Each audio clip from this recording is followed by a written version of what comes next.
Willie D Live. What's up, family? Well. It looks like the orange man, Donald Trump, your president, is backpedaling. Yeah.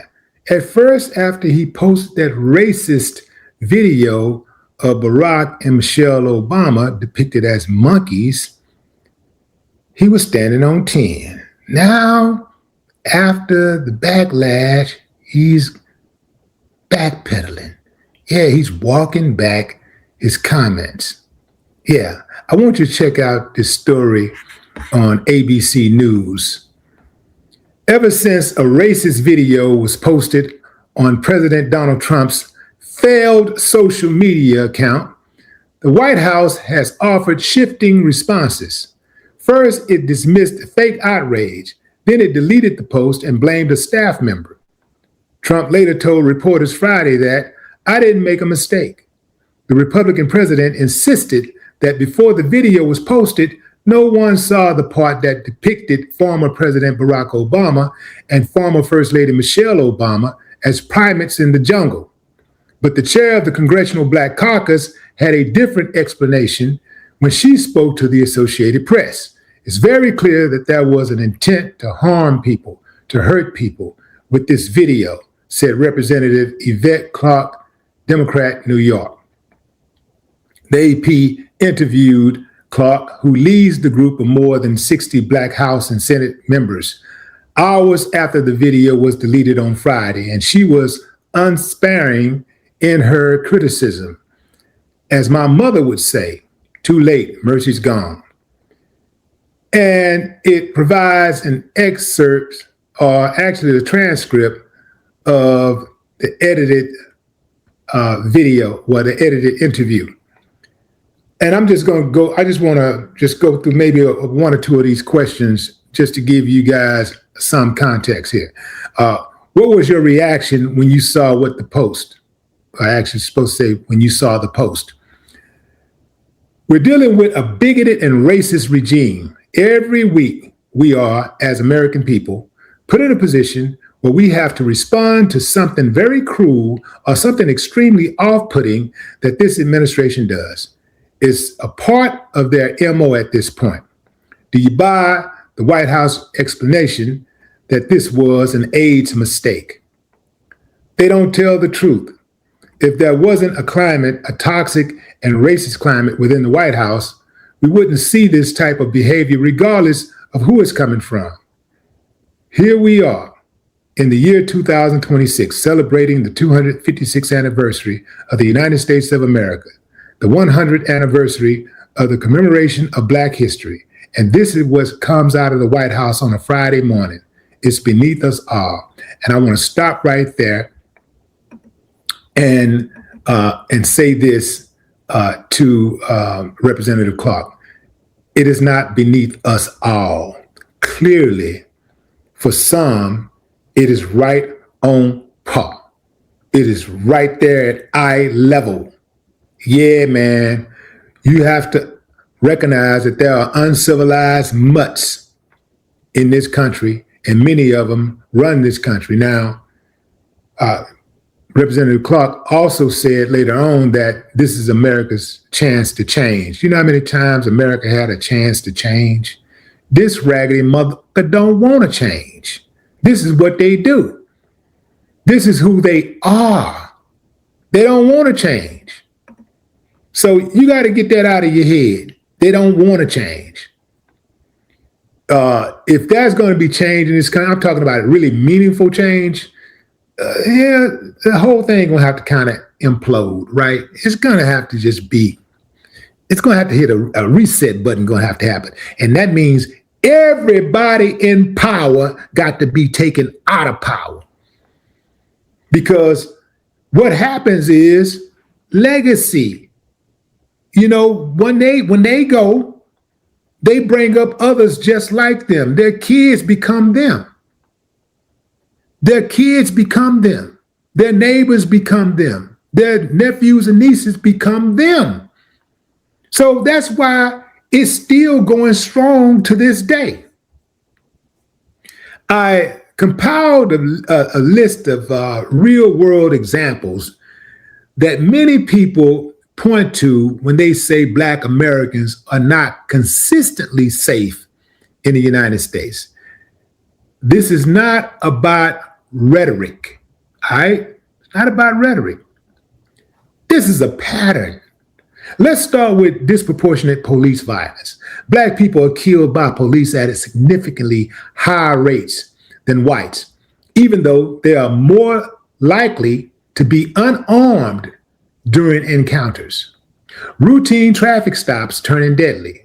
Minor infractions like broken tail lights or expired tags have escalated into fatal encounters for Black drivers far too often.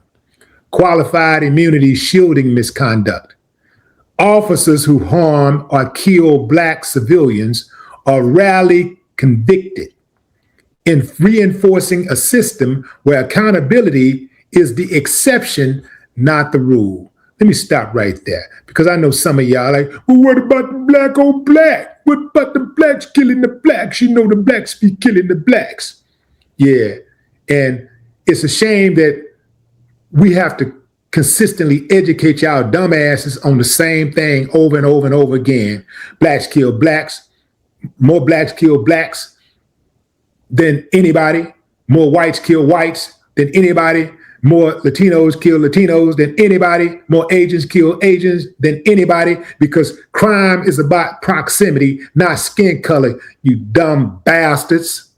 How many times do you have to be told, well, we'll go to 13% again, not taking into account that the 13% is overrepresented in the prisons, in the court systems, because of discrimination and racial bias. But you can't tell you dumbasses that, because your mama and your daddy didn't mix well to give you enough sense to figure that out.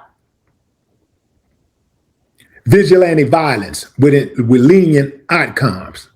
Black people have been killed by civilians who claimed fear, with courts or juries frequently giving the benefit of doubt to the killer. Racial profiling as standard practice. Let me stop right there. Let me go back to vigilante violence, because the reason why that's so high is because of those lenient outcomes. It is because the courts buy the whole argument of fear. In fact, they don't buy it. Most of the time, they know that that person didn't fear. You know, they looking at themselves in the mirror, and they just know this is an opportunity to kill somebody Black and get away with it. You know, whoo, what a relief it is to kill somebody Black and be able to get away with it. So that's one of the reasons why they're so aggressive towards Black people, is because of that leniency that they get while in court when dealing with the system. Racial profiling as standard practice. Black people are more likely to be stopped, searched, detained, or questioned despite no higher rates of contraband or wrongdoing. Unequal treatment in emergencies. Studies show Black patients are less likely to receive pain medication, timely care, or to be even taken seriously in medical crisis. Hate crimes and racial terror. Black churches, neighborhoods, and individuals continue to be targets of racial motivated violence and threats. Unsafe workplaces and job retaliation. Black workers face higher rates of workplace discrimination and retaliation when reporting unsafe or unfair conditions. Environmental danger concentrated in Black communities. Polluted water, toxic waste sites, and hazardous industrial zones are disproportionately placed in Black neighborhoods. Criminal justice outcomes stacked against them. From arrest to sentencing, Black defendants receive harsher penalties than white defendants for similar offenses, increasing long-term exposure to violence and instability. See, now those are the facts, and can't nobody lie, can't nobody say any different. You may not like what I'm saying, but you can't say that I'm lying, and you know that's the truth. But you uncivilized mutts, you try to ride on something different. You try to run with something different because you don't like being called out. You can't stand the idea of being called out. And you coconuts out there who try to kiss booty, you can't be saved by acquiescing. You can't be saved by trying to assimilate. You cannot be saved by sticking your tongue out and licking it up or swinging from Donald Trump's disco balls. Black people are not safe in this country. So I suggest Black people start looking elsewhere. Like start looking we're not safe in this country. Point blank, period. Or if we're not going to be, if we're not going to leave, then we're going to have to do something different to make ourselves safer in here, because it ain't going to come from the lawmakers. I can promise you that.